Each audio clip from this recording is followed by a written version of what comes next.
warahmatullahi wabarakatuh. Halo teman-teman, perkenalkan namaku Galuh Maesaroh.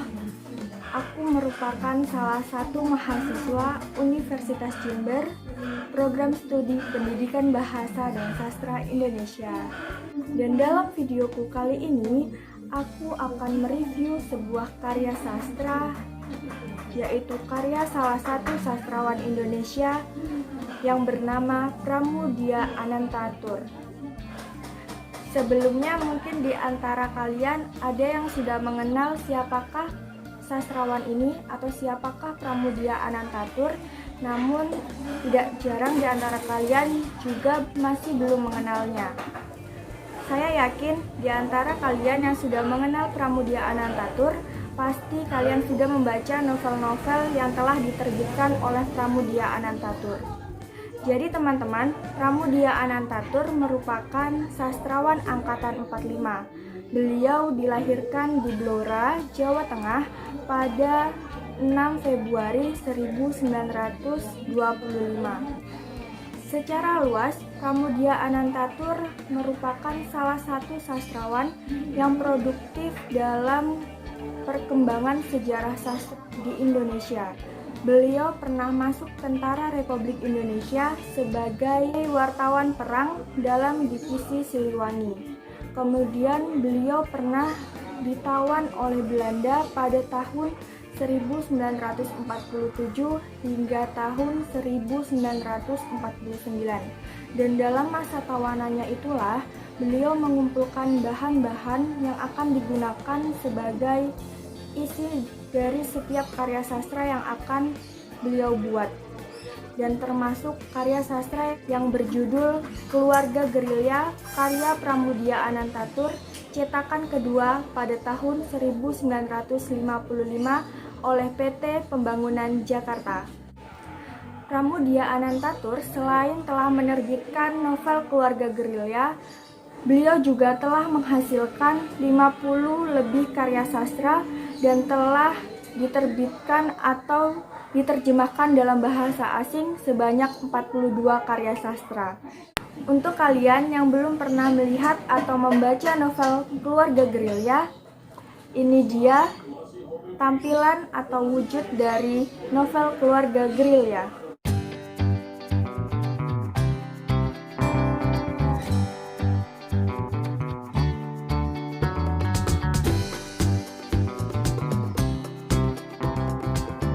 Jadi teman-teman, ini merupakan salah satu novel karya Pramoedya Anantatur yang diangkat dari pengalaman atau kisah nyata yang pernah dialami atau pengalaman dari Pramoedya Anantatur sebagai seorang sastrawan. Dapat kita lihat di sampul sangat menarik dengan adanya perpaduan warna antara hijau,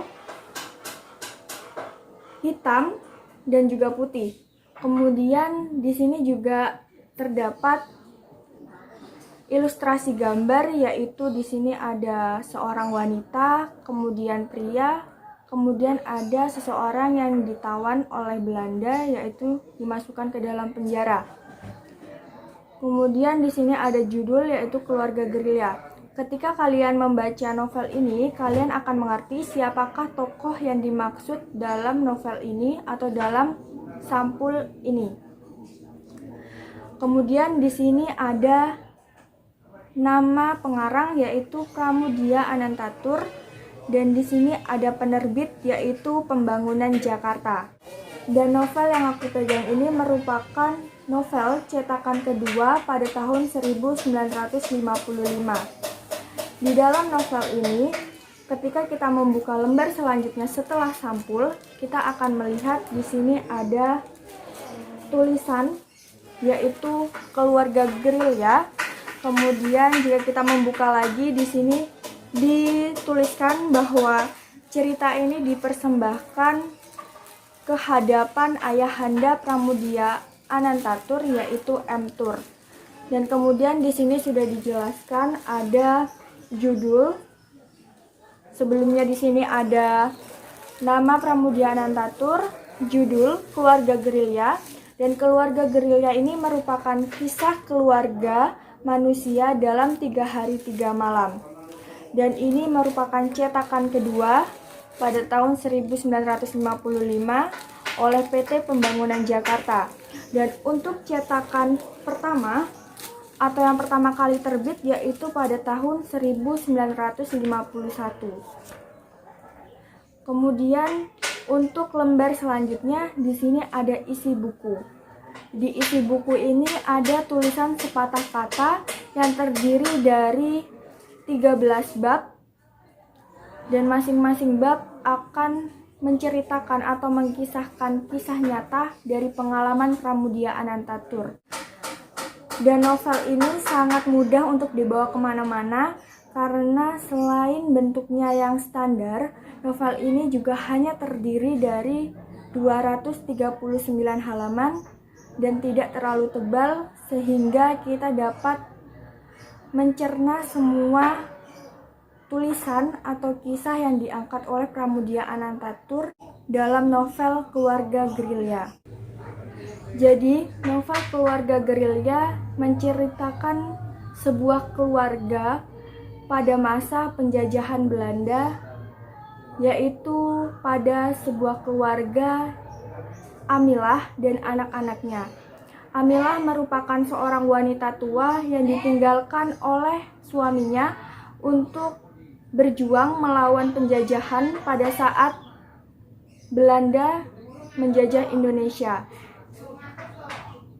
Dan dalam novel ini diceritakan bahwa Amilah ini sudah kehilangan akal sejak ia ditinggalkan oleh anak kesayangannya yang bernama Saaman atau yang lebih dikenal dalam novel ini dengan nama Aman.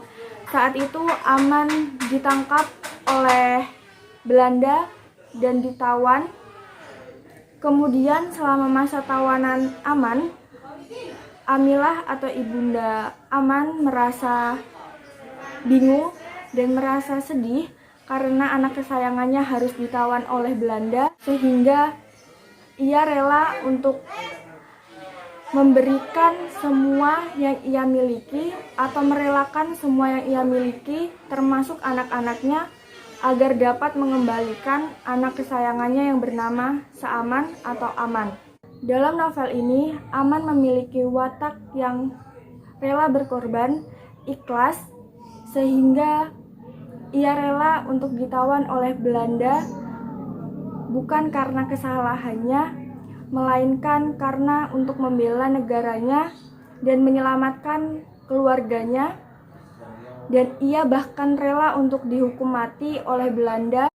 Dan saat di akhir hayatnya atau di akhir hidupnya, di lain tempat terdapat sebuah kisah, yaitu adik Saaman yang bernama Amah. Ia harus merelakan kehormatannya sebagai wanita untuk menyelamatkan kakaknya dari hukuman mati, tetapi sangat disayangkan karena ternyata ia ditipu oleh pria tersebut, sehingga Aman tetaplah dihukum mati dan menyerahkan nyawanya di atas kayu sula dan ditembak oleh barisan peleton Belanda. Dan kisah Keluarga Gerilya berakhir dengan Saaman meninggal, kemudian ibundanya Amilah juga meninggal di atas pusaran Saaman. Kemudian adiknya yang bernama Amah hidup bahagia dengan Darsono atau Mas Darsono yang lebih dikenal dalam novel ini dan menerima semua kekurangan Saamah. Jadi teman-teman, untuk kisahnya seperti itu. Kisah lebih jelasnya atau cerita lebih jelasnya kalian bisa membaca novel Keluarga Gerilya. Mengapa novel Keluarga Gerilya ini disebut sebagai novel angkatan 45? Karena selain novel ini diangkat dari kisah nyata atau realistis atau kisah yang diambil berdasarkan pengalaman pengarang, novel ini juga menggunakan bahasa atau ejaan lama. Seperti dapat kita lihat pada ejaan gerilya. Di sini penulisannya tidak menggunakan Y tetapi menggunakan J. Dan selain itu, di dalam cerita ini, tulisan-tulisan atau ejaannya pun hampir sama seperti judulnya, yaitu contohnya penggunaan kata nyata. Di sini tidak menggunakan Y tetapi juga menggunakan J. Selain menggunakan ejaan lama, seperti kita ketahui bahwa novel ini juga merupakan novel revolusioner atau kisah yang diangkat pada masa penjajahan atau saat Indonesia saat itu sedang melawan penjajah untuk kemerdekaan Republik Indonesia. Ada ciri-ciri yang menyebabkan novel ini juga merupakan novel angkatan 45, yaitu ciri futuristik, di mana ciri tersebut menjelaskan bahwa novel ini merupakan gejolak kemerdekaan Indonesia dalam memperoleh keadilan. Keadilan yang dimaksud yaitu keadilan dari penjajahan Belanda untuk bangsa Indonesia.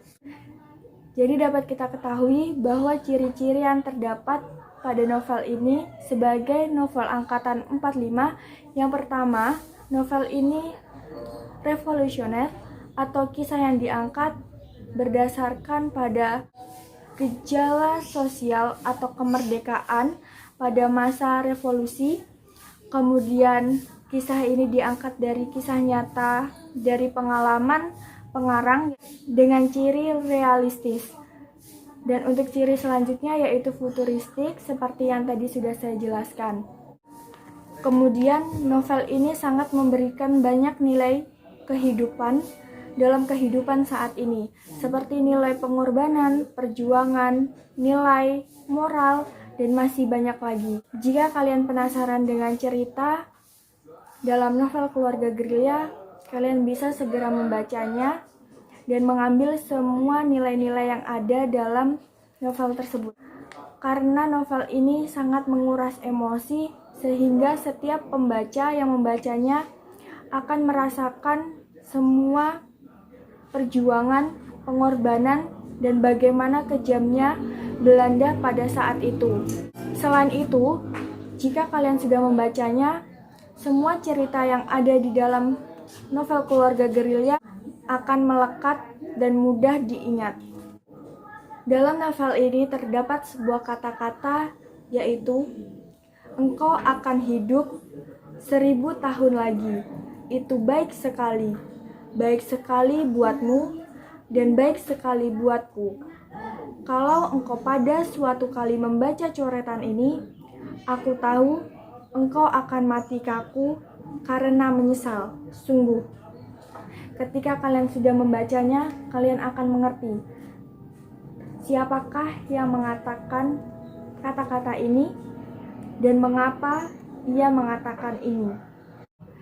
Novel Keluarga Gerilya cetakan kedua ini di belakangnya juga dilengkapi sebuah riwayat hidup atau biografi singkat Pramudia Anantatur sebagai pengarang novel Keluarga Gerilya. Kemudian di sini juga ada sebuah sambutan yang diperoleh Pramudia Anantatur dalam cetakan pertama dari buku Keluarga Gerilya, yaitu tetapi sekalipun dengan kelemahan-kelemahan ini, Pramudia tinggal seorang penulis muda yang tulisannya patut dibaca.